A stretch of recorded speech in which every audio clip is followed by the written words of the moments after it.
So we are on section 5.1 part 2, and I want to look at an example here. So we're going to look at this example in the book, page 377, number 18. But before we do that, I want to look at a simpler example. So if you consider this example up here, we've got a rate versus time curve. So the horizontal axis is time in hours, and the vertical axis is rate or velocity. You want to think of velocity in miles per hour. Again, we'll just think of the magnitude of velocity. You'll use velocity as a vector concept in physics and in Calc 3. But for now, we just think of velocity as the magnitude. So think of it as a speed. So I'll just call it rate in miles per hour times time. And we have a formula from the good old days in high school: distance equals rate times time, and you see it all the time. So if you think about what we've got here, we can interpret the area under this curve as a distance, because distance is rate times time. Here's the rate, here's the time. So the distance is going to be the rate times the time, which would give us this area under the curve. So if this person is traveling at 60 miles per hour, at a constant speed of 60 miles per hour for 3 hours, well, we just know that, without even looking at this picture, that means that person's will have traveled 180 miles. So we can interpret the area under the curve as a distance. And you'll find out, especially in Calc 2, but also in Calc 1, that you can interpret the area under the curve in a whole lot of ways, just like we learned we can interpret the slope of a line in a whole lot of ways. So as long as we have two variables that we're comparing, then we can interpret the area under the curve as this quantity times this quantity. So in this case, we've got distance equals rate times time, which will actually give us the area under the curve. So if I want to think of this as the area under the curve, the area is going to be 60 miles per hour, right? So just think of the area of a rectangle's base times height. Oh, doesn't matter what order you put it in. So here's the height, 60 miles per hour. Here's the base, 3 hours. So multiply by 3 hours. Well, we can see what's going to happen. I can think of this, just to make it simpler, think of this being over 1. That's going to cancel. The units we're left with is going to be miles, and we end up with 180 miles, which is what we knew would be the case. So we are interpreting area under the curve as the distance traveled.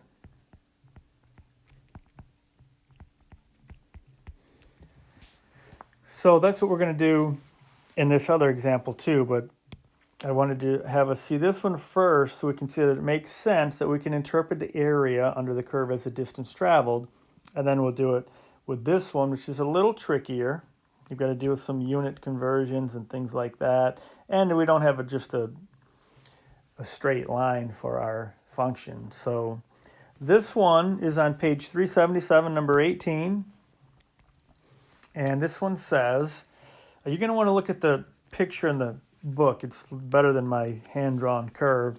But it says the velocity graph of a car accelerating from rest to a speed of 120 kilometers per hour over a period of 30 seconds is shown. Estimate the distance traveled during this period. Well, what we can do to estimate this, I want to do an example with using the midpoint, because we've seen the left endpoint and the right endpoint, but I want to use the midpoint this time. So what I want us to do to find this area under this curve for the first 30 seconds, let's think of this as splitting this up into 6 pieces. So we'll think of this as 6 pieces, but what we're going to do is use the midpoint. So let's say let's think of it coming up here. Again, you're going to want to look at the picture in the book to get the better numbers here, because mine's going to be a little off here. So I've got the beginnings of 6 rectangles, and I want to use the midpoints. So what we want to use, let's use M6. So the notation should look familiar. We're using the midpoints of these rectangles, and we're going to use 6 rectangles. So we've got 1, 2, 3, 4, 5, 6. And we're going to use the midpoints. So really what we need to do to get an area here, maybe I'll use red for this one. So we're going to come up from the midpoint, and we're going to come up here, and we're going to use this for the rectangle. So this is what we're going to use. So same thing here, we come up here, we use this, and then this is our rectangle we're going to use.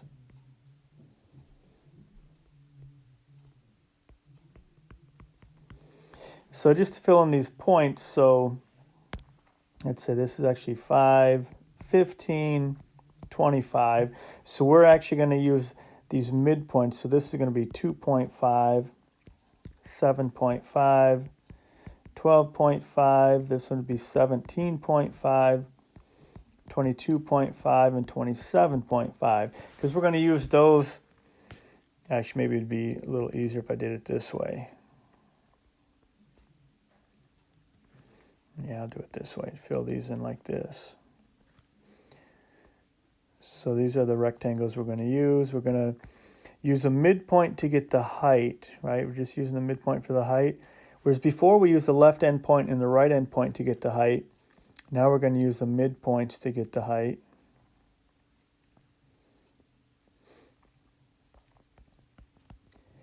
And one thing about the midpoint, a lot of times you'll get this where, like, consider this rectangle here. We've got an overestimate here, but an underestimate here. And a lot of times there'll be some sort of canceling effect here. So that the midpoint, a lot of times for a given n, will be more accurate than the left or the right endpoint. So for this one, just looking at this, the car goes from rest. So if you look at this, this is the velocity, right? This is the velocity curve, the blue line. It goes from rest, 0 kilometers per hour, to 120 kilometers per hour 30 seconds later. And again, we know that distance equals rate times time, or distance equals velocity times time, if you want to think of it like that, using the notation that they gave us here for velocity. So what we had to do was figure out this little change in t, or what in our picture we call this delta x, but of course this is t, so this would be delta t. And we know there's a formula for delta t, right? We said that delta t, we call it delta x, we said it's b minus a over n. That's always going to be the case. It's going to be b minus a, which will give us this entire length, right? B minus a, and then divided into n pieces will give us this part here. This will be our delta t. So we're going to have b minus a over n, which will be 30 minus 0 over 6, right? N is the number of rectangles, which give us 5 seconds. Now we do have a bit of a unit problem here, because this is 5 seconds, and we multiply velocity times time. Velocity is in kilometers per hour, and then time is in seconds. So we're going to want to switch that. We're going to have to either get everything in terms of hours, or everything in terms of seconds. Let's just go ahead and change seconds into hours, because usually when you talk about velocity, well, I guess it doesn't matter, but let's change seconds into hours. We need them to be the same, so that when we multiply this unit times this unit, like we did in the easier problem above, the units will make sense when we get our distance. So 5 seconds, let's change that real quick. 5 seconds, I'm going to use unit analysis to change this into hours. So we know that, well, 60 seconds is 1 minute. And notice that I put seconds purposely down here because I want it to cancel. And we're multiplying. I have to multiply by 1. 1 minute is the same as 60 seconds, so I am multiplying by 1. But this allows us to get rid of the seconds.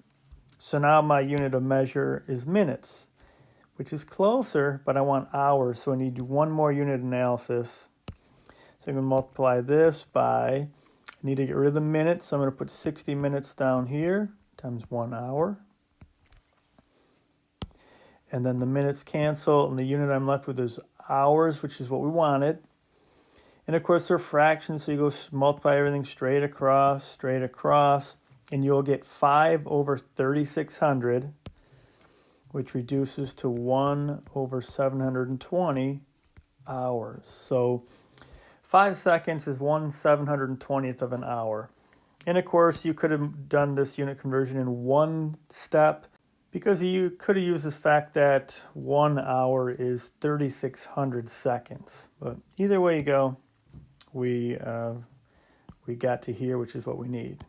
So now we can start to figure out an approximation here using these rectangles. So we could say, let me make a little more room here. Let's go.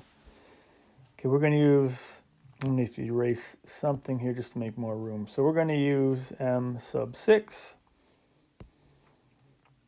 So we'll say m sub 6 equals, well, it's going to be, when you look at the picture here, we're going to basically multiply base times height. Well, the base of this, we already said, is going to be 1 over 720, right? So it's going to be 1 over 720. That's the base, because the base is in terms of hours. So the base of this is 1 over 720, because instead of saying 5 seconds, right, we could have said 5 seconds, but instead we're going to use it in terms of hours. So 1 over 720 times the height. Well, the height is found by eyeballing the height right here, and we have to eyeball it. We don't have a function to plug in, so we're just going to eyeball it. So we're going to have 1 over 720 times the velocity at 2.5 seconds, right? And what's the velocity at 2.5 seconds? Well, you kind of have to eyeball it by looking at that number right there. And it's around 32. Now, if we all do this, we could all get different numbers, but we should get something kind of close. So if you look in the book, at 2.5 seconds, looks like it's around 32 for the height of that. But I'll just put in the formulas first. So then the next one, the next triangle still has the same delta t, right? So this triangle here, this delta t is still the same, right? This is delta t, delta t. I'm just filling in what the number is for delta t. Delta t is 1 over 720. Instead of 5, right? Instead of using a base of 5 seconds, we're going to use 1/720th hours for delta t. Then the height is going to be the velocity at 7.5 seconds. And again, we just have to eyeball it. And then we go right down the line here. So then the next one is going to be at 12.5. Whoops. Let me rewrite that a second here. It's going to be times the velocity at 12.5. And we just keep on going to make some room here. So nice having a whiteboard that erases the first time. Okay. So then we have delta t again times velocity at 17.5. You can see, remember I mentioned this is going to be a little bit tedious, or a lot tedious. And then velocity at 22.5 plus 1 over 720 times the velocity at 27.5. That's the last one. So then I'm just going to pull out the 1/720th, and we get this. So we can basically just add up all the y coordinates. at these locations.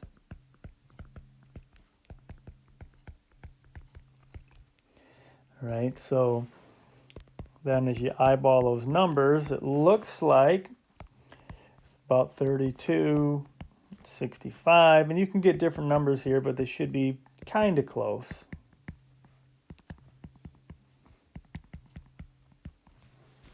And if you add all that up, we end up with roughly 520 over 720, which is about 0.72 kilometers. So we once again interpreted the area under the curve as a distance traveled. So there's going to be some of them in the book like that, so just give it a try. It's a little tedious. There's one question that asks us about using, I think it's number 9 and 10. And they ask us about using a computer to do this, to help with some of the tedious parts. So down below here we have a command for the TI-83 or 84. And this, if you look at it, it's a left sum program. This is a left sum program. So normally in class I'd kind of get you started on how to input this in the calculator, and then we could download the program from my calculator to your calculator.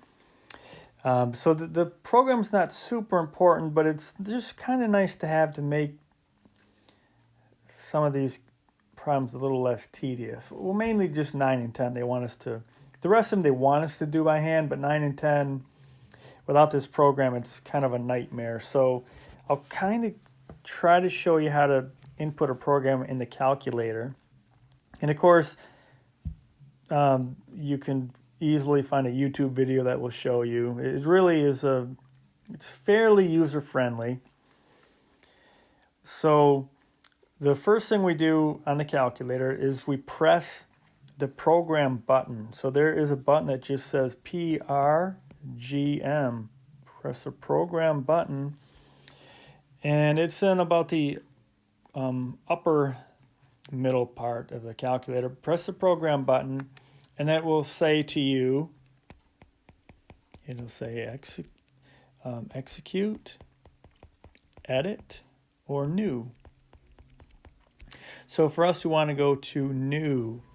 So you go over to new, hit enter, because it's going to say create new. So hit enter, and then it says name equals, and you see there's this flashing A. This flashing A, that means it's in alpha lock mode. So that means that if you look above all the keys on the right side, you'll see a letter, a capital letter.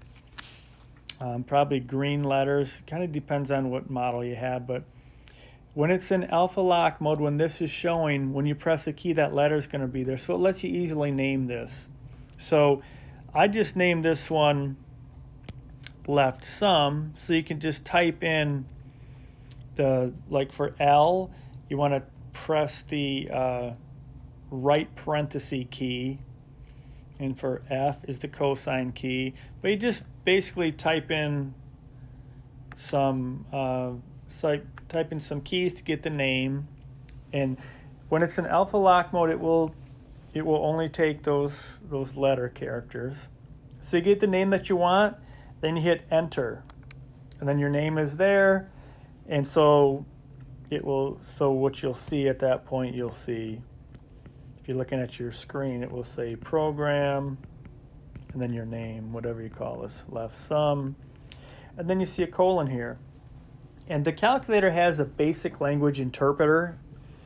So it's basic language used to be really common. Everyone would learn that one.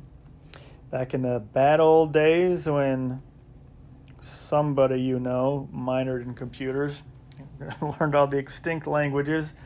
So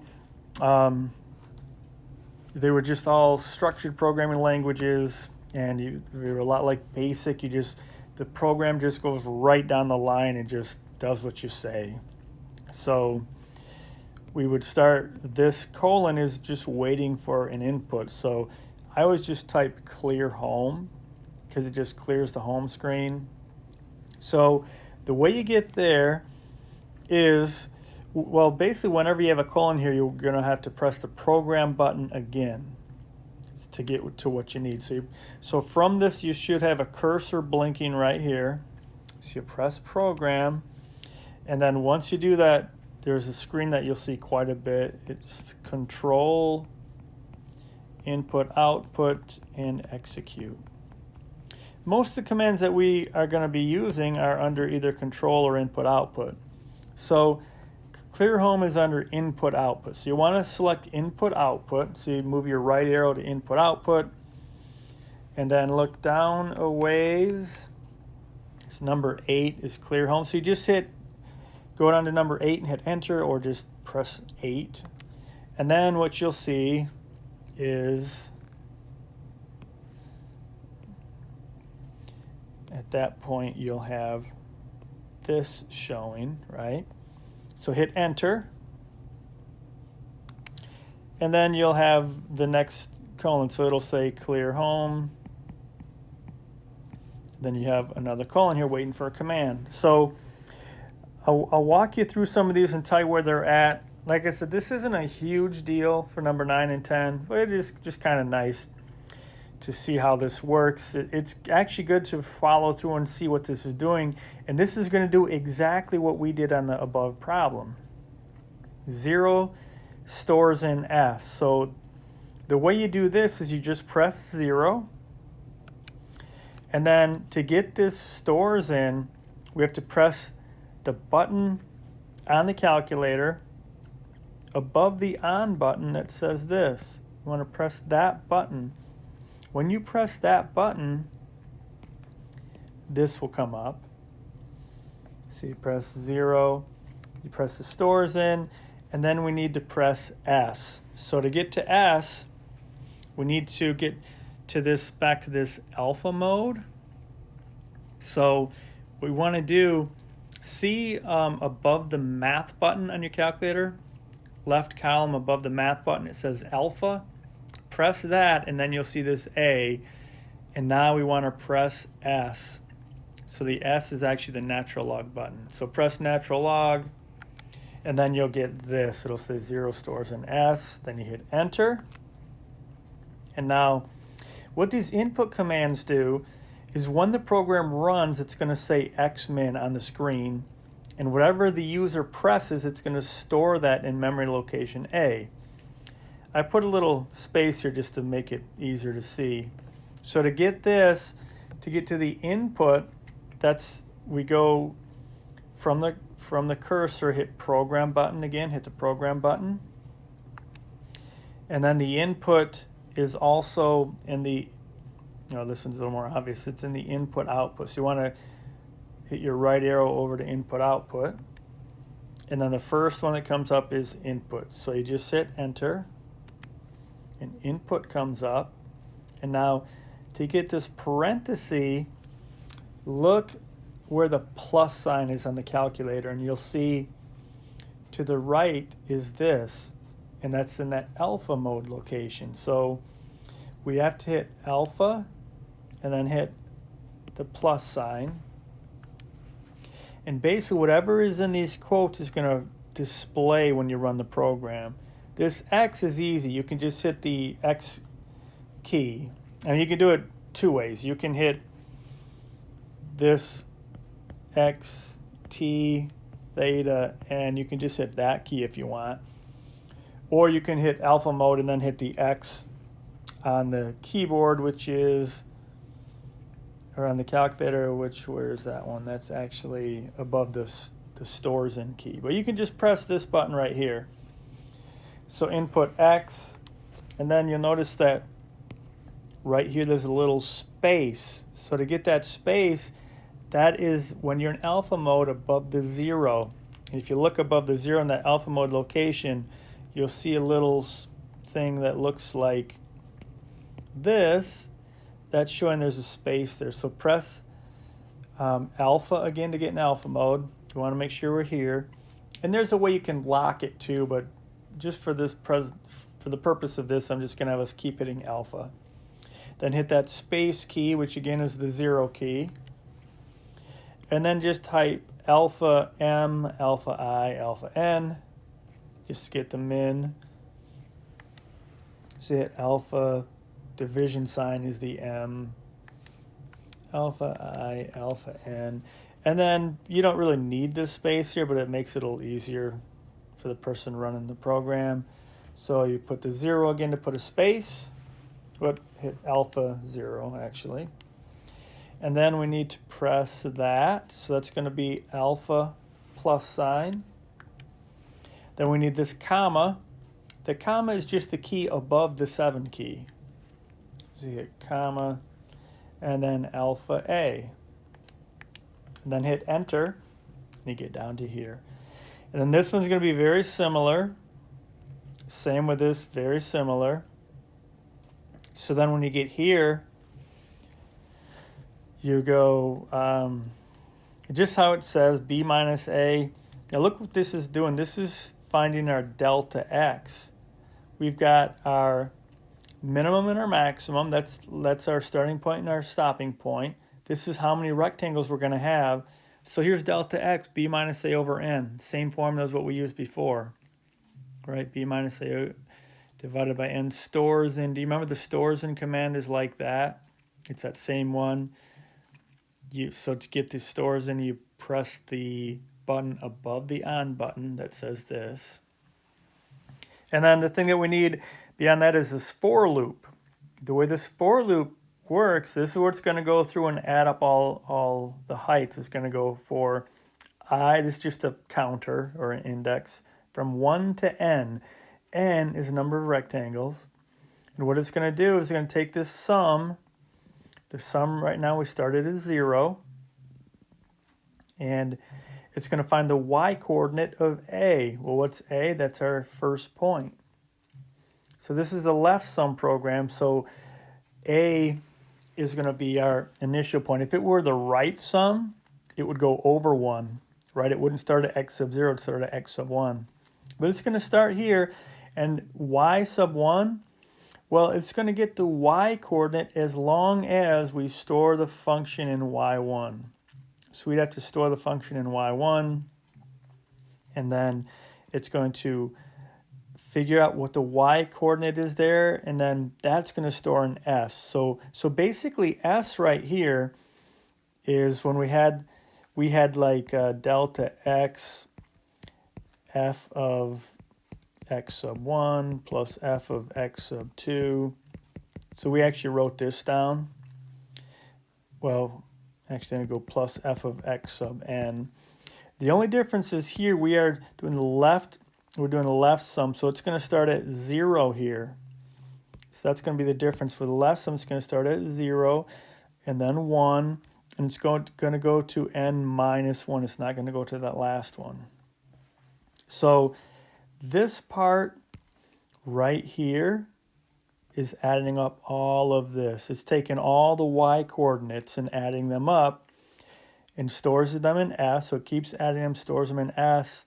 And then you can see what it's going to do over here. It's going to multiply delta x times that sum, all of this. So the way the program is working, this is the sum, that's S. So when it's all done,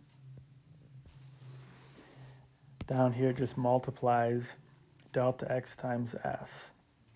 So the way the for loop works is it continues until it sees the word n. So it's going to go, it's starting the index at 1, and the index is just a counter. This is the way to count. It's going to go from 1 to n. So it's going to have from 1 triangle or 1 rectangle to n rectangles. It's just going to go through this, just a way to count it. So it starts over here at A and it calculates at this first point. Remember, we're using the left end point, so it's starting right at the first number, which would be like what we would call x sub 0, but it's A, plugs that in, and then it goes through. Here it's saying, okay, now go to the next one. So with the point you started at delta x, that's our new A, and then it's going to repeat. So it goes through this loop and it keeps repeating this, and it doesn't go to the end until we hit n. So once it has n rectangles, then it goes to n and it displays this.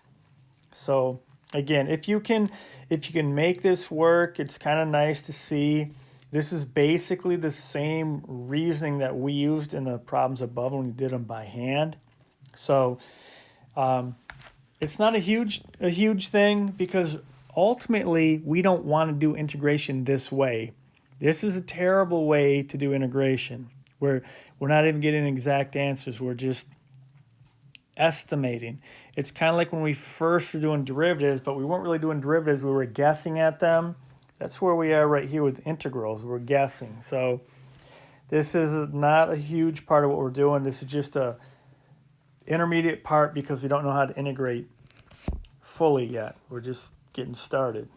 So try it out if it makes sense, but don't spend too much time on this. This is really not important. There's more important things that we need to learn about. This is not one of them. But I want to take a look at one problem just to make sure, because it's a little tricky. And this is problem number 22. And they're saying on number 22, let me make a little room here. Number 22 says, use definition 2 to find an expression for the area under the graph of f as a limit. So 22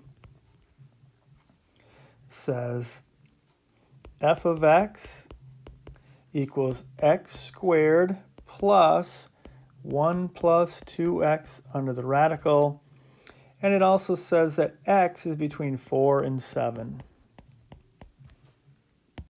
It's a little funny. It says do not evaluate the limit. They don't really need to say that, because this limit would be a nightmare to evaluate. So just let me write a couple things down here. So definition 2, using sigma notation, because it's just a lot easier. So definition 2, okay, this is on page 371. But sigma notation is actually on page 372. But you're going to want to use sigma notation because that's really what we're really going to be doing. It's shorter, more concise, and that's what we'll do in the next section. So when you put all this together, this is what you'll have. You'll say that area is equal to the limit as n approaches infinity of the sum of I equals 1 to n of f of x sub I delta x.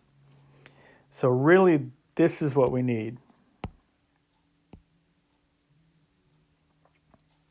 So notice again, it says area equals, not approximately equals, it exactly equals, because we're using the limit. As long as there's a limit in there, we're going to get the exact area. And we'll find out that basically this is a Riemann sum. It's something we'll call a Riemann sum in the next section. And also just a quick note here. Okay, this particular one is using right endpoints. How do I know that? Well, if you look at the way we're doing this, we know that our first point, the way we set it up, is really x sub 0, right? Remember how we set this? We always set our curve up. We said, okay, we're going to start here at A, we're going to go to B, and remember we called this x sub 0, and then this is x sub 1, x sub 2, and so forth, and then this is x sub n. So we're starting at 1, f of x sub 1. So we're starting here on the right endpoint. So we're going to get the right endpoint. So we're not going to have x sub 0, and we are going to have x sub n because that's the right endpoint. Whereas if we had the left endpoint, we would start at A, right? Like in the program we looked at, we start at A or x sub 0, and we would stop n times later, we'd be at x sub n minus 1. We don't actually get here. So it just shifts everything over. But this is the right endpoint. So here's how we do it. Okay, it's a little tricky at first. So we have to basically have that formula. I'm going to rewrite the formula just so we can see what we're working with here. So here's our formula. You've got f of x equals x squared plus 1 plus 2x under the radical. They tell us that x is between 4 and 7. So here's what we do. First, let's find delta x. Delta x is b minus a over n, which is going to be 7 minus 4 over n, which is 3 over n. So delta x is 3 over n. So we know this right here is 3 over n. And then we also know that x sub 0 is 4, right? We're starting at 4. This is x sub 0. This is x sub n, right? X sub 0 would be like a. X sub n is b. So x sub 0 is 4. So then x sub 1, if you look at think of the first drawing that we looked at, we said x sub 1 is going to be this initial point plus delta x. That's going to be 4 plus 3 over n, because delta x is 3 over n. Now x sub 2 is going to be 4 plus 2 delta x, or 4 plus 2 times 3 over n. And if we were to keep on, whoops, that's an equal sign. I need an equal sign here.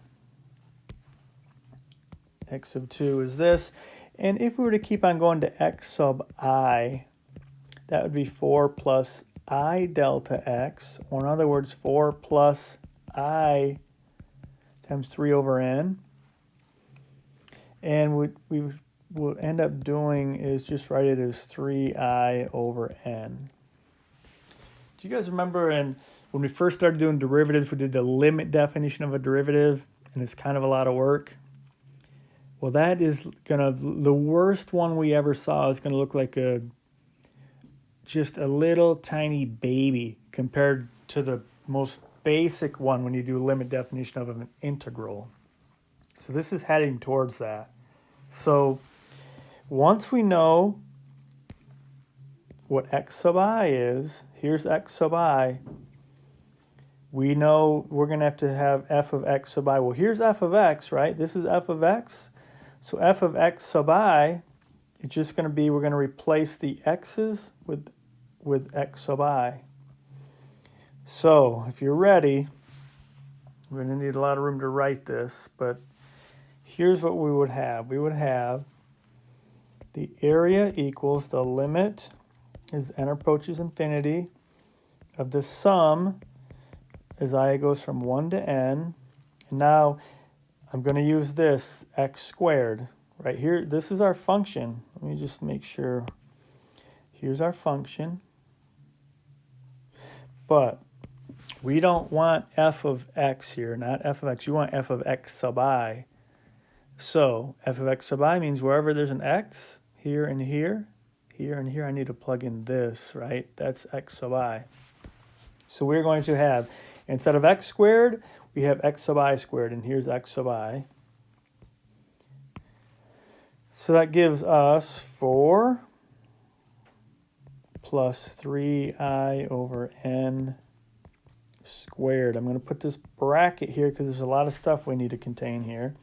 So we've got x sub I squared. Now I need to go plus radical all of this, but with x sub I.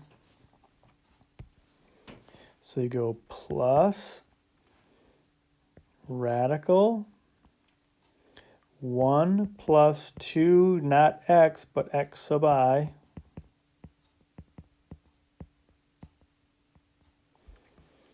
And then I can close the bracket. And then we've got times delta x. So here's f of x sub I, f of x sub I, times delta x, which we know delta x is 3 over n. So then you go times 3 over n. And that is the answer. Now remember, it says don't evaluate the limit, no matter how tempting that may look. Don't evaluate it yet. Okay, so that's what they want us to do for 22. So 21 and 23 are similar. So force yourself through this because this is the process we use in 5.2. And we'll actually do a couple of these, not one even this, nowhere near this complicated, but we'll do simple ones, but they're going to take like 2 pages. So try 21 and 23 so you can kind of get used to this format, finding delta x, finding x sub I, and then plugging this in. And of course, if you have any questions, let me know.